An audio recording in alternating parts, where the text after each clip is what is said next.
मेरा नाम सबा है। मैं 25 साल की हूँ और जिंदगी के उस मोड़ पर खड़ी हूँ जहाँ इंसान को लगता है कि अब तो सब कुछ सीधा साधा होना चाहिए। लेकिन मेरी कहानी सीधी कहाँ थी। मेरी कहानी में तो तिकड़म, शरारत, हंसी और वो सब था जो आपको हिलाकर रख देगा।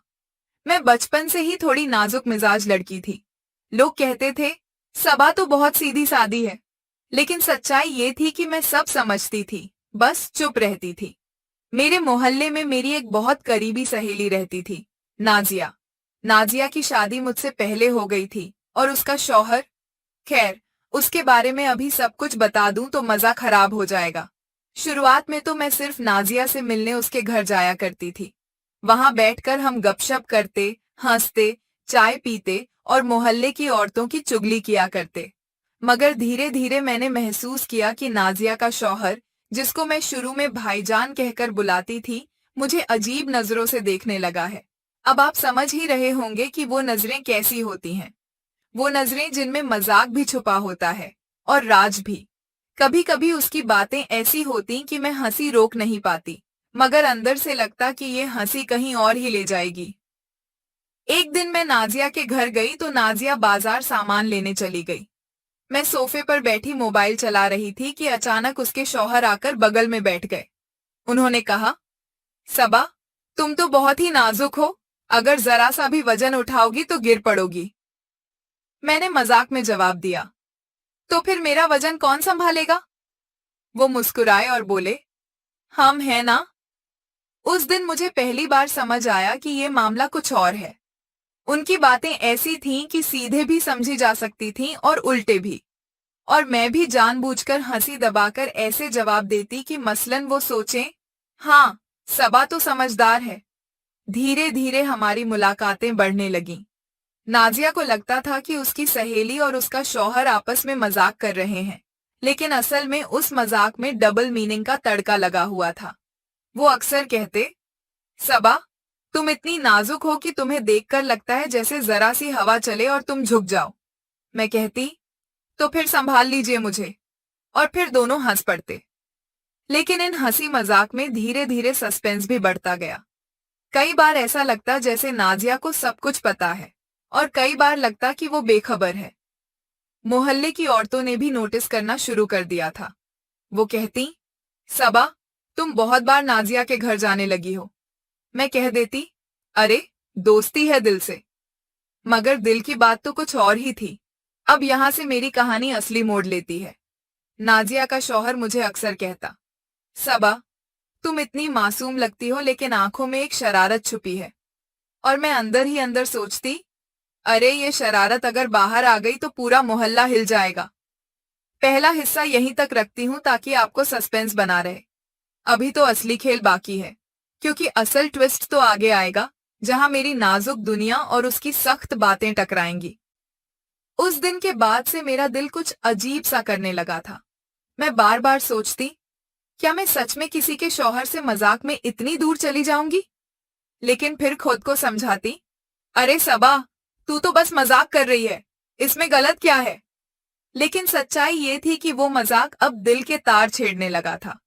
जब भी मैं नाजिया के घर जाती, उसका शौहर बड़ी चालाकी से बातें शुरू कर देता। सबा, तुम इतनी नाजुक हो कि तुम्हें छूने भर से लगता है जैसे कांच टूट जाएगा। मैं हंस कर कहती, तो संभाल कर रखना, कहीं हाथ कट ना जाए। वो आंखें तरेर कर कहता, हम तो वैसे ही सख्त हैं, हमें कुछ नहीं होगा। उसकी ये सख्ती वाली लाइन हमेशा मेरे दिमाग में गूंजती रहती। मैं चाहे रात को बिस्तर पर लेटी रहूं या दिन में चाय पी रही हूं, मुझे उसकी यही बातें याद आती। मोहल्ले की औरतों को तो अब मजाक बनाने का मौका मिल गया था। सबा, तुम नाजिया के घर ऐसे जाती हो जैसे तुम्हारा अपना घर हो। मैं मुस्कुराकर कह देती, दोस्ती में कैसा हिसाब किताब। लेकिन मेरे दिल का हिसाब तो कोई और ही था। एक दिन का वाकया सुनो। मैं नाजिया के घर गई। नाजिया रसोई में थी और उसका शौहर हॉल में बैठा था। मैं भी उसके पास बैठ गई। उसने धीमी आवाज में कहा, सबा, तुम हमेशा इतना संभल कर क्यों बैठती हो? थोड़ा रिलैक्स होकर बैठो। मैंने हंस कर कहा, अगर रिलैक्स होकर बैठ गई तो लोग समझेंगे कि मैं बिगड़ गई। वो बोला, लोगों की परवाह छोड़ो, हमें देखो। उसके लहजे में एक अजीब सी गर्मी थी। मैं चाहकर भी नजरें नहीं मिला पा रही थी। तभी नाजिया चाय ले आई। हम दोनों ऐसे सीधा हो गए जैसे क्लास में टीचर अचानक आ गई हो। इस तरह की छोटी छोटी बातें अब रोज का हिस्सा बन गई थीं। कभी मैं उसके घर जाती और वो मुझे छेड़ने लगता, कभी मोहल्ले में मिल जाता और तंज कसता। सबा, तुम्हारी मुस्कान में बड़ी जान है, मगर तुम्हारी खामोशी और भी खतरनाक लगती है। मैं मजाक में जवाब देती, तो फिर मेरी खामोशी से डरना मत। वो कहता, हम डरते नहीं, हमें तो सख्ती पसंद है। उसकी ये सख्ती वाली लाइन फिर मेरे कानों में गूंज गई। अब तो जैसे उसकी हर बात में एक छुपा इशारा होता। धीरे धीरे मुझे भी इस खेल में मजा आने लगा। मैं जानबूझकर ऐसी बातें कहती कि वो और उलझे। मैं कहती, मुझे तो भारी चीजें उठाने में मुश्किल होती है। वो कहता, चिंता मत करो, हम हैं ना, सब उठा लेंगे। मैं हंसकर कहती, सच में? तो फिर मेरी नाजुकता का बोझ भी? वो शरारती मुस्कान से जवाब देता, वही तो असली इम्तिहान है। अब आप सोच रहे होंगे कि नाजिया को कुछ पता नहीं चलता? तो सुनो, नाजिया वाकई बेखबर थी।